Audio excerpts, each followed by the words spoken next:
It was 8:46 in the morning. That's when this stopped even resembling a normal day.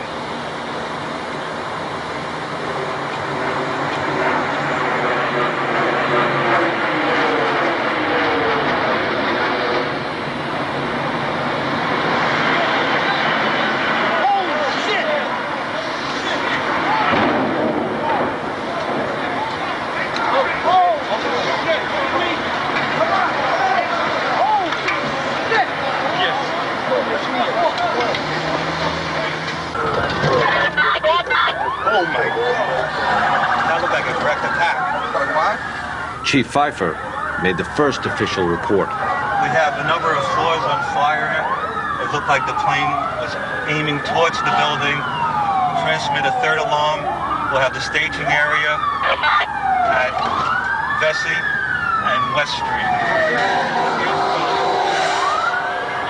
Right in there? No, go right front. As we swung around in front of World Trade, my mind tells me, wow, this is bad. What do we do? Like, what do we do for this?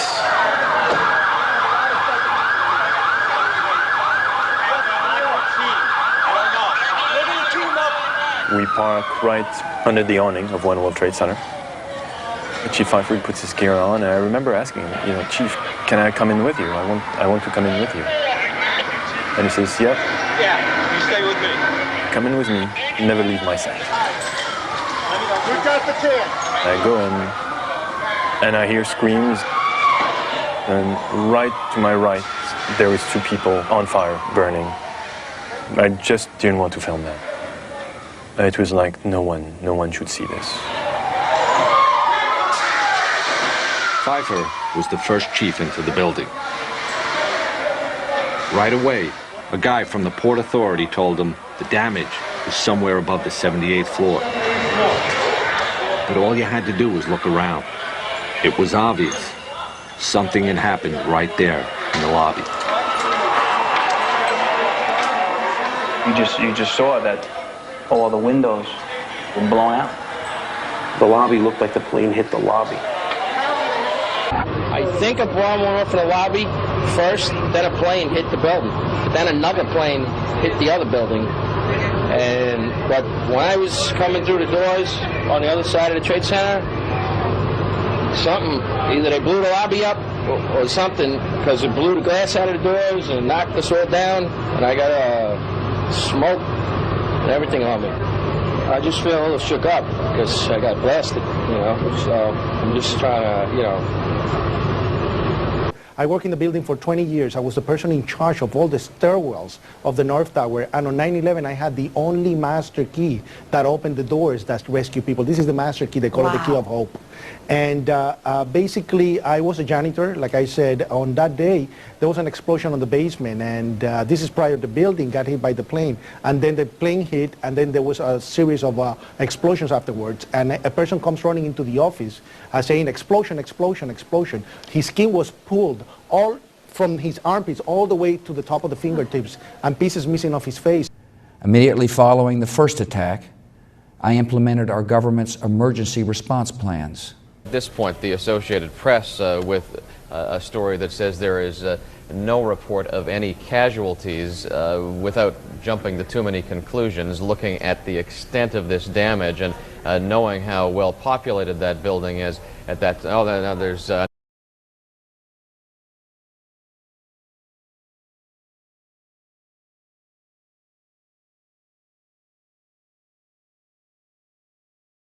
I knew we had to get up to help people. We had to get up there. People pretty much said, why are y'all going up there? Get out.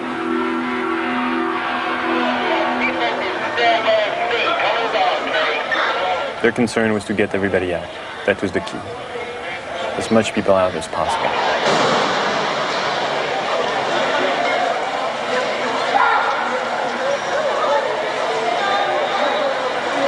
Most of the people in Tower 1 came out on the mezzanine above the lobby. Then they'd get out through another building. All right, I want to use the lobby of 7 as a triage. The chiefs didn't want anyone going through the lobby doors.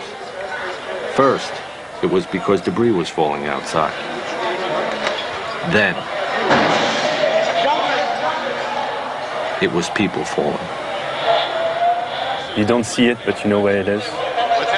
And you know that every time you hear that crashing sound, it's a life which is extinguished. It's not something you could get used to. And the sound was so loud.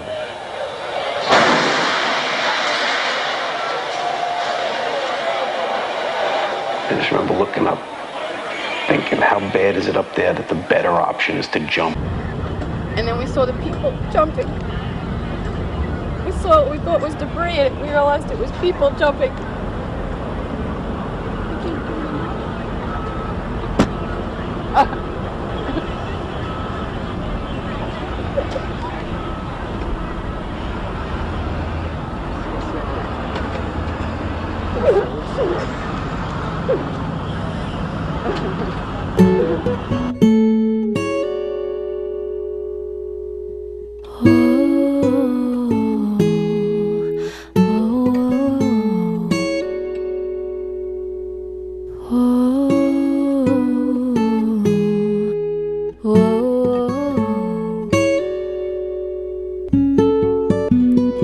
How can I tell you that I love you? I love you, but I can't think of right words to say. I long to tell you that I'm always thinking of you. I'm always thinking of you, but my words just blow away. My words just blow away. It always ends up to one thing, honey, and I can't think of right words to say. Whoa, whoa, whoa, whoa.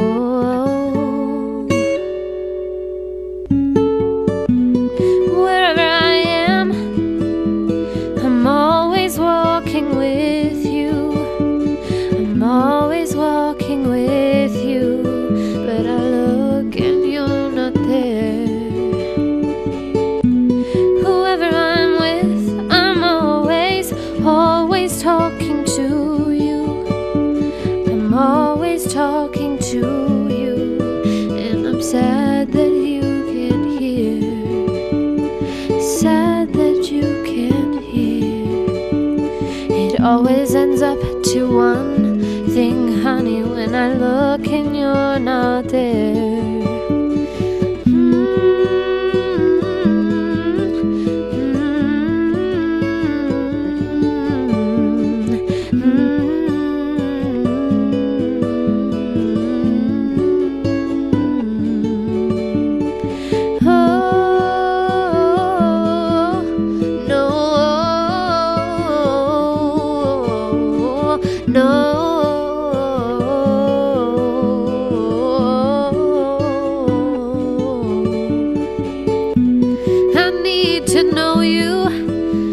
To feel my arms around you, feel my arms around you, like a sea around a shore.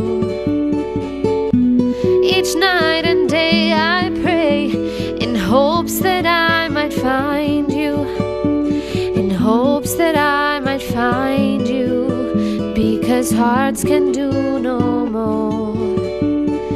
Hearts can do no more.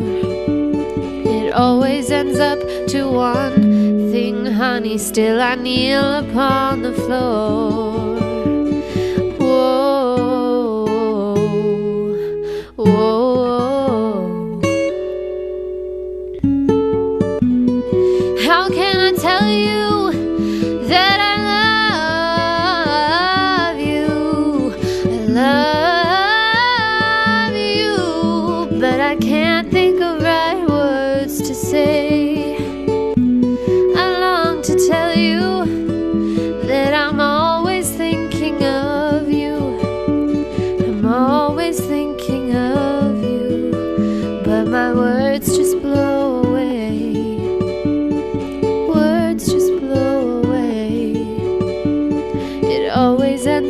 to one thing, honey, and I can't think of right words to say. Whoa.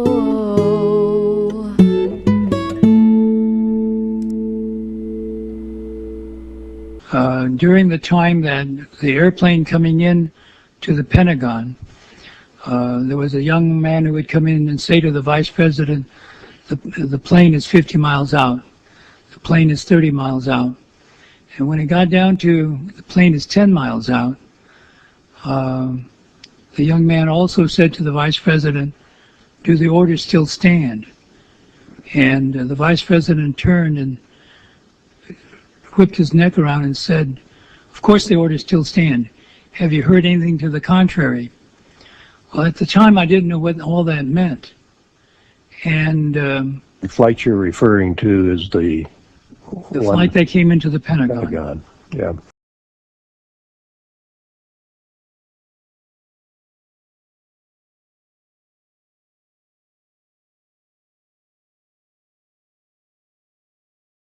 That's almost 2 hours, you know, where planes were flying around the skies of the United States with no military response. Coming across an article in a Canadian paper, the Jersey widows learned it had been a routine for NORAD, the military apparatus in charge of air defense, to scramble fighters to intercept planes during suspected emergencies. Fatal accident involving a Learjet flying across the women recalled one such incident that was heavily reported in 1999. Just 25 minutes into the flight, controllers lost radio contact with the pilots, and an Air Force F-16 on a training mission was sent to take a look. Ultimately, 6 military jets gave chase. The plane was tracked by the FAA on radar. At high levels, the military, even the White House, discussed what to do. Tell me what the difference was between those times and the day of September 11th. This is as close as we can get to the base of the World Trade Center. You can see the firemen assembled here, the police officers, FBI agents, and you can see the 2 towers. A huge explosion now raining debris on all of us. Nobody there. Where the fuck? What do we do? We made it outside. We made it about a block. We made it at least 2 blocks, and we started running.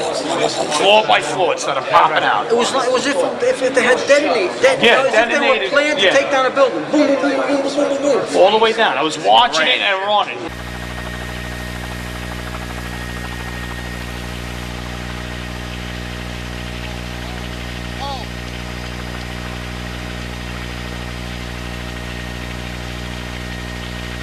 Oh my God. Jimmy, the second tower just went.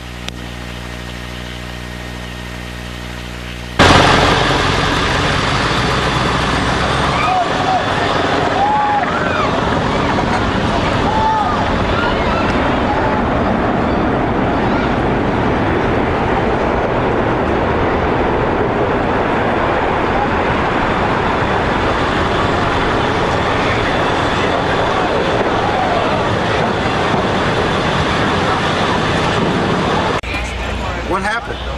We was in an explosion.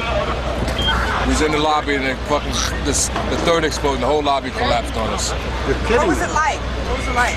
Horrible. It's like hell. You don't want to know. The whole building just collapsed on us inside the lobby. Was that a secondary explosion? Yes, it was. That was the planet probably? Yeah, definitely secondary explosion. Because we was inside waiting to go upstairs, and on the way upstairs, the whole fucking plane blew. And we just collapsed on everybody inside the lobby. Similar to the first tower coming down, secondary? I don't know about the first one, but I know the second was terrible. Then there was a third one too after that one. Third explosion after that? That's right. Everybody was inside the building, waiting to go upstairs, and they just let loose. Everything just let loose inside the building. So what you told me is that there was a plane or whatever hit the building, then a secondary explosion. It was like 3 explosions after that. We came in after the fire. We came when the fire was going on already. We was in the staging area inside the building, waiting to go upstairs. And they exploded. The whole lobby collapsed on the lobby inside. And it's just mayhem after that? Just man, everybody tried to work their way out. Just trying to help all the brothers get out. A lot of people trapped inside and everything. Yeah, here's one of the guys who can tell you I'm okay, all right? Here, hold on. You want to call your mother or something? You gotta get back from here. You know that, you gotta get back. All right, don't worry. I remember getting a call from the fire department commander telling me that they were not sure they were going to be able to contain the fire. And I said, you know, we've had such terrible loss of life. Maybe the smartest thing to do is pull it. And they made that decision to pull, and then we watched the building collapse.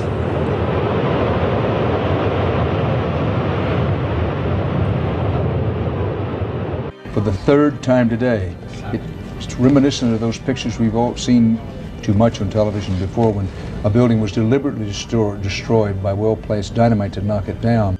And I turned in time to see what looked like a skyscraper implosion. It looked like it had been done by a demolition crew. The whole thing just collapsing down on itself. The most obvious hypothesis for anyone looking at the films is that the buildings came down because there was very carefully controlled demolition with high explosives that had been planted weeks, if not months before. Dus dit is controlled demolition. Zeker weten? Zeker weten. Er is nagesprongen. Dit is in opdracht gebeurd. Dit heeft een team gedaan van experts. Maar dit is ook op 11 september gebeurd. Dezelfde dag? Dezelfde dag. Dezelfde dag? Weet je dat zeker? Ja.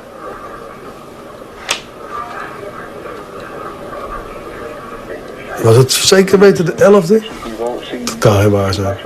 7 uur nadat de World Trade Center naar beneden viel. On 9/11, that jet fuel had to have been burning at about 750 degrees Fahrenheit. So if you have a flame at 750 degrees, you can hold that flame under a steel beam forever, and you'll never reach a high enough temperature to bend steel, let alone melt it. About 4 or 5 o'clock in the afternoon, hundreds of construction workers came down there, maybe thousands, and volunteered. And the uplift of that was just tremendous. And I knew how dangerous it was. There were fires below the ground of 2,000 degrees Fahrenheit and more. You'd get down below and you'd see molten steel. Molten steel running down the channel rails. Like you're in a foundry. Well, you've been to the White House 5 times. You've been honored by the president, President Bush. You've met Hillary Clinton. That must have been quite an honor for you. It was an experience, definitely. And at that time, I was basically loaded to go into politics because they said this is the guy that we need to get the Latino vote. And I was playing the whole game of politics because I was doing the activism. And until the moment that I started to ask questions about what really happened on 9/11. And you may remember the whole thing about the 9/11 Commission to be formed, and basically became very active to get it basically started. And what a surprise. I was one of the persons that testified for the 9/11 Commission, and my testimony doesn't appear on the